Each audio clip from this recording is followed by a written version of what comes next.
think it's awesome that you have a plan and that you're forward looking. I think you're doing a very good job. Thank you.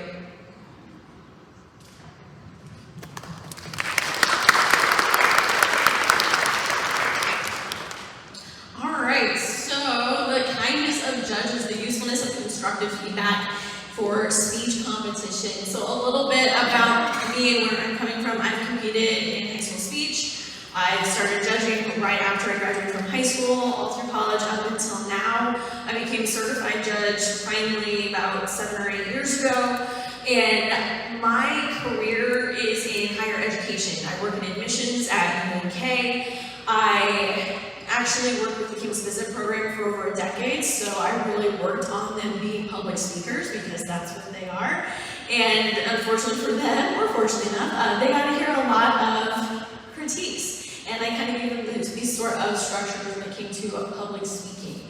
And I'm the type of person that believes in there's always something to learn. I like to be a lifelong learner, and that yes, things may be good, we can always improve. We can always be better at what we do. And so this is, what I'm saying is, whether you have judged not one round yet, whether you have judged tens of rounds, hundreds, thousands, or more, this is still a great presentation to reacclimate yourself, be familiar with kindness on the ballot. So Taryn did talk a little bit, and this is actually directly from last year's Speech Judges Manual.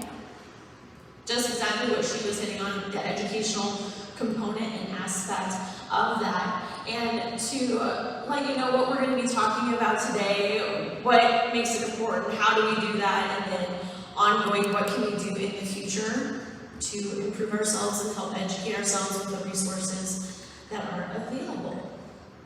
So what is our responsibility as a judge in order to be kind for these competitors and to prepare them for the best? Being able to provide those legible, educational, and appropriate conversations. And like she said, just making sure that we're getting that in our minds and having that at the forefront, that having that kindness, again, when we are critiquing, that is beneficial. Go ahead and take a moment to read the bolded part. Again, I'm going back to this part in the Judge's Manual. I feel there is a lot of value in these words. The NSAA has set the guidelines for us to make sure that we are doing the best service that we can as we are judging these students. So words, they definitely have a lot of power, and for me as a judge, when I first started, my experience was being a competitor, and I knew some of the not great comments that I received from judges that wasn't as helpful, and I knew I wanted to be like the judges that had helped me become a better speaker, to help me be where I am as a professional. And it's important to be helpful and constructive with your feedback. You should definitely exercise care in your wording of statements. A lot of times you may have what you're thinking versus what you write, and that's fine. Make sure there's a filter built in place to help that, because once it's in writing, it's a little bit more permanent and it's right there for all to see. Be in the moment. Caitlin talked a little bit about this in the sense of when students have similar scripts back to back, but just overall in general, speech fog can happen if you judge multiple rounds or it's been a long round, it's been a long day. Do your best to be in that exact round and in that moment. I know for myself, I found that I really need to take a break if I have been judging platform events and switching to the other side. It's like, okay, regroup, reframe, make sure I'm in that moment. So what I do for myself personally, I will take a few moments and just read over the ballot. The 5 topics. I read all of the sentences in between, and I'm like, okay, yep, this is what I'm doing, this is the event, okay, here we go. And I do that before I take call and get the round started. That helps me be present for those students in that round and in that moment. sure that you're giving them inspiring feedback. Students have a pretty good idea if they're competitive or not. And they are the ones that are actually up there, taking the chance. So make sure that you're encouraging them at whatever level they are. If they're at the beginning, very accomplished, make sure that you are helping them be that best version of themselves. So how can we do that? We're going to go a little bit in depth about feedback. So again, what you're thinking versus what you want to write. Those are two different things, and that is totally okay sometimes. So how do we do that? You need to be consistent, and one of the ways that you can be consistent is you can have, in a way, blanket statements, but have them open-ended to input more specifics for that student in that presentation when they're giving. And write all of your thoughts down. That is your moment to write down everything that you have seen and assessed, what you liked, what you disliked about that, and giving it to them. You don't have an oral critique after where you can, okay, what I meant by that one sentence, I know it was really short, but this is what I meant. No, the ballot, that's the only time that you're going to have the opportunity to really go into depth. So make sure that you're doing that and providing yourself that time in that round and using your time wisely for that. So Brene Brown is my spirit animal. I adore her.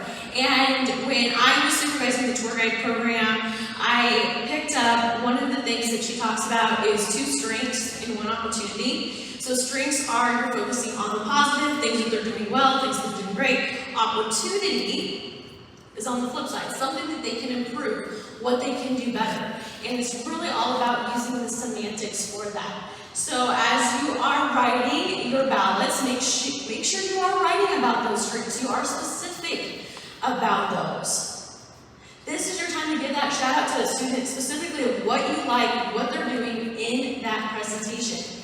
And if you think that there's some things that they could probably do a little bit better, let them know how they can make that happen. Again, it's about opportunities. It's how you phrase that. I am an empath through and through. And so for me, when I am judging, I absolutely fall apart when a student is just struggling.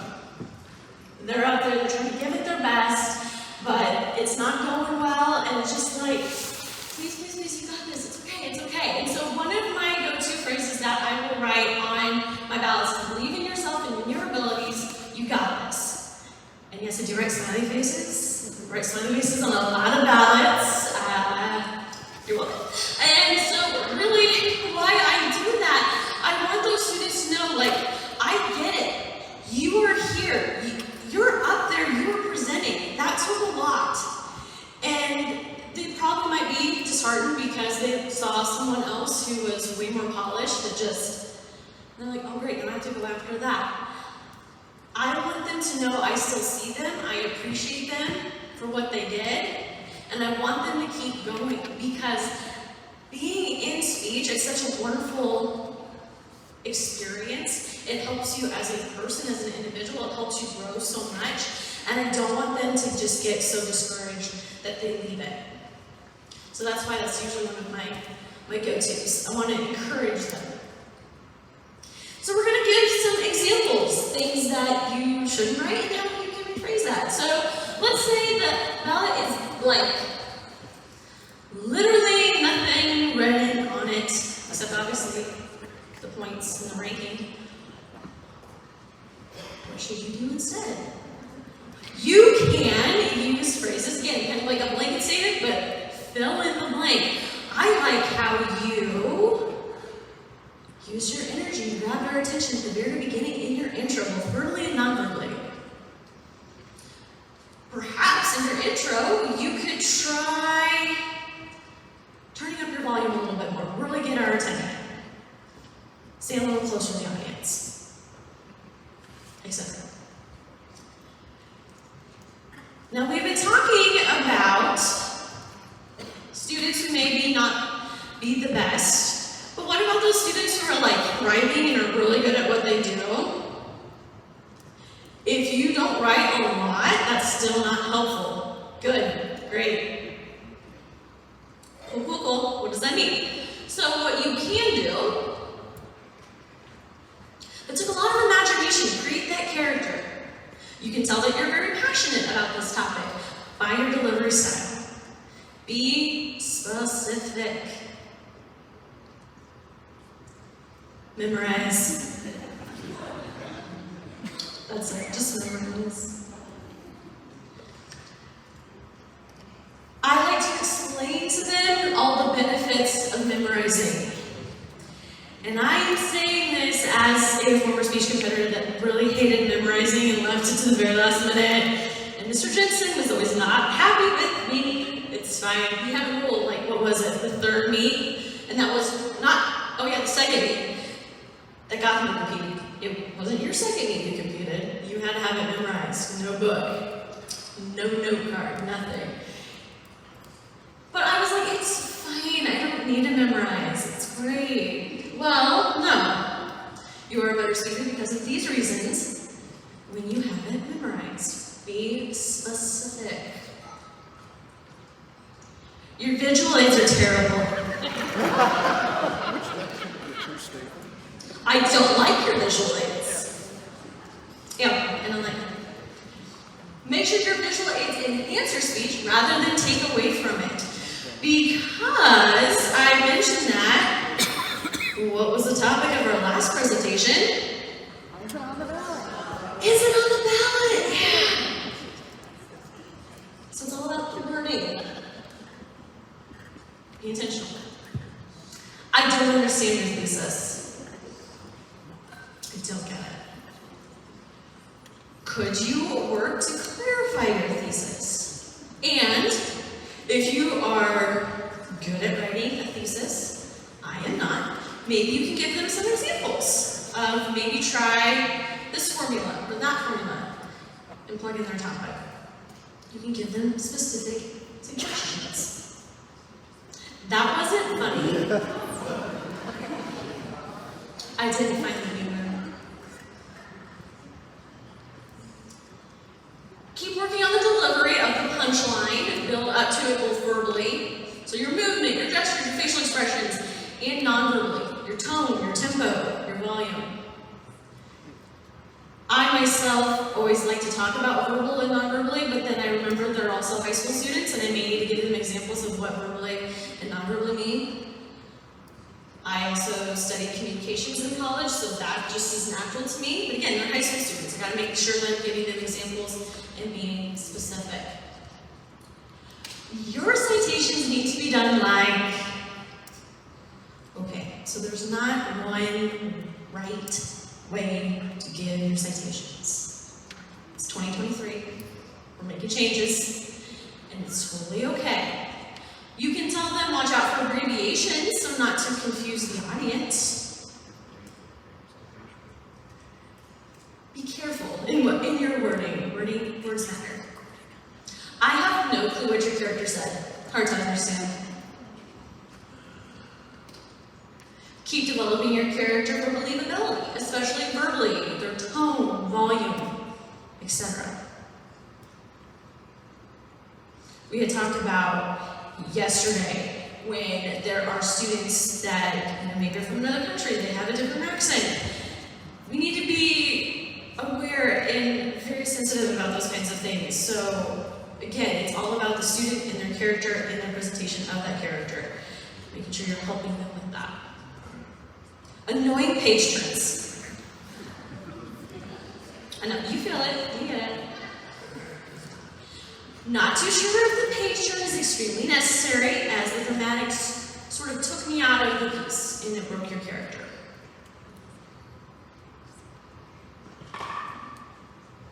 Okay?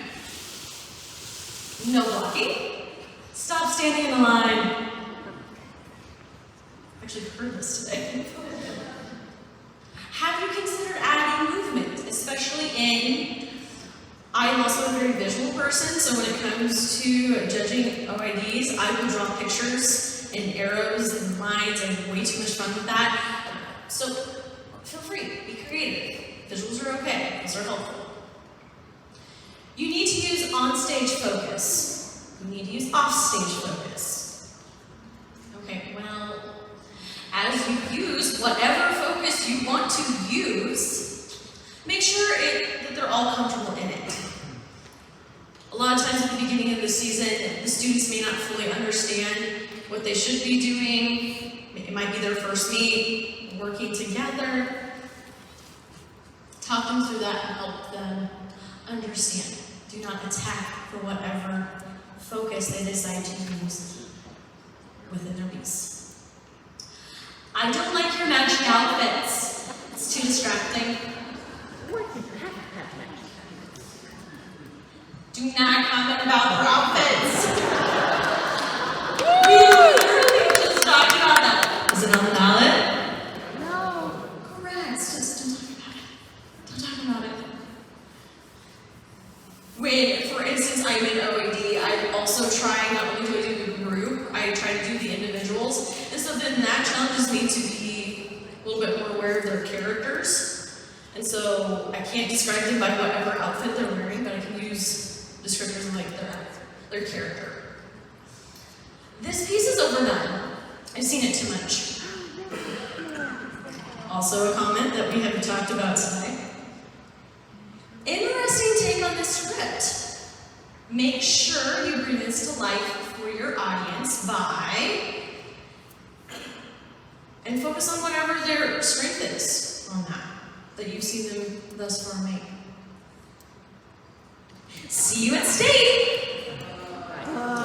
Right? No thank you. Strong performance. Continue making adjustments so this keeps progressing. You do not know the future. We do not know that student is going to go to state. And there's nothing more disheartening than building them up with that fake confidence in that moment. Because what happens, especially early on in the season? Oh, I'm good enough, I don't need to change anything. Whereas their fellow competitors are still constantly improving and doing better. And then what if, even worse, you were judging them at districts at finals? And you didn't let them go to state because they hadn't changed anything. It wasn't the best performance. See, just all these what ifs. It's fine, don't worry, these are the things that come out. All right. We all bring different perspectives to judging speech. Whether we were competitors, or if we have helped coach at some point, or we are currently coaches, or if we are only judging, we see a lot of different meets. As we know, depending upon where you're at in the side of the state, you might see different types of things expressed. We bring different insight in that round when we are judging. So what can you do in order to be a better judge, to be the best of your own abilities? We need to take the steps, and even if it's something as simple as, if you know other coaches, of people that you have judged, talking to them, like, hey, what are some helpful things you see on ballots that would be helpful for you and your students? What kind of things are you wanting to receive, word-wise? What are some things that we should be looking for? How can we help you and your students be better? The NSAA is an amazing resource as well. They have an amazing handbook that will be available for this upcoming season. All the rules, everything, make sure that you are familiar with that as well. All right, so this gentleman is Galen. He has a background in improv, and he was a keynote speaker that I saw a couple years ago before COVID in one of my Cubes Visit national workshops. And he's such an amazing, just motivational speaker. He just speaks truths about things we see, ways that we can benefit ourselves, not only professionally, personally, that kind of thing. So, just a little clip of this. This is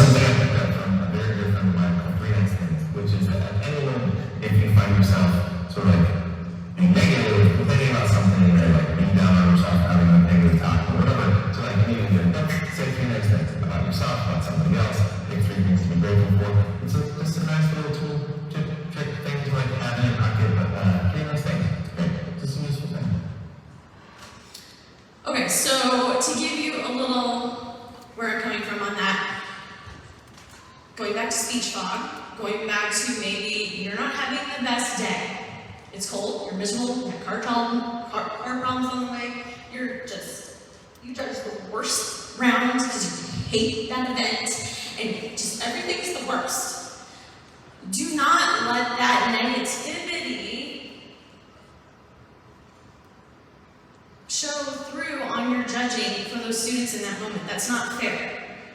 So tuck that away, be as positive as possible, be in the moment for those students, and move forward.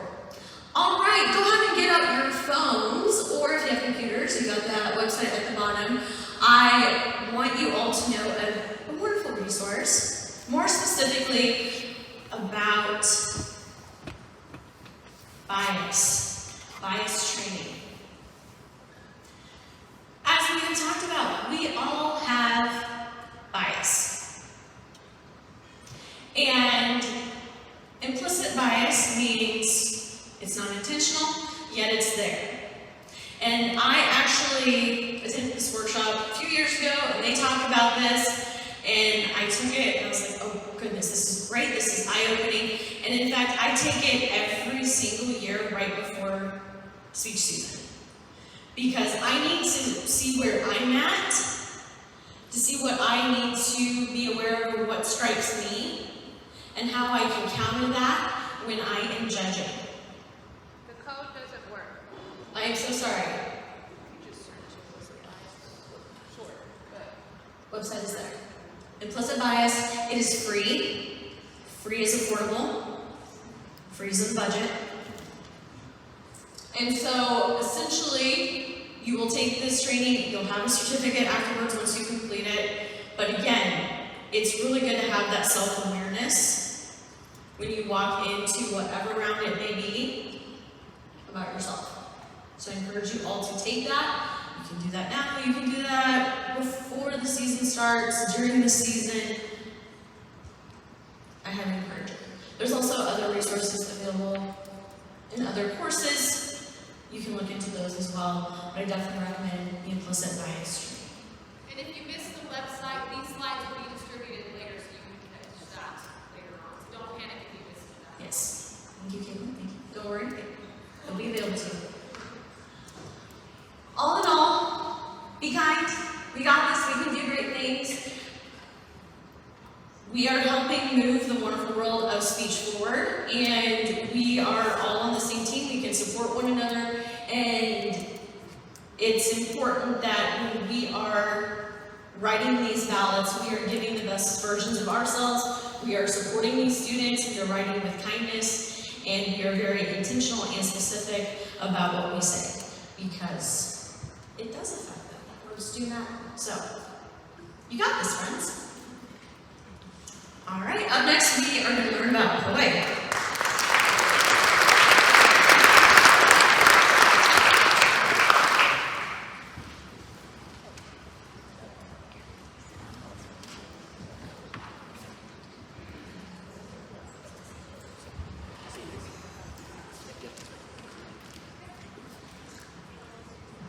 Hi. Before we do this though, we're going to give you a 5-minute break, so please get up and move around.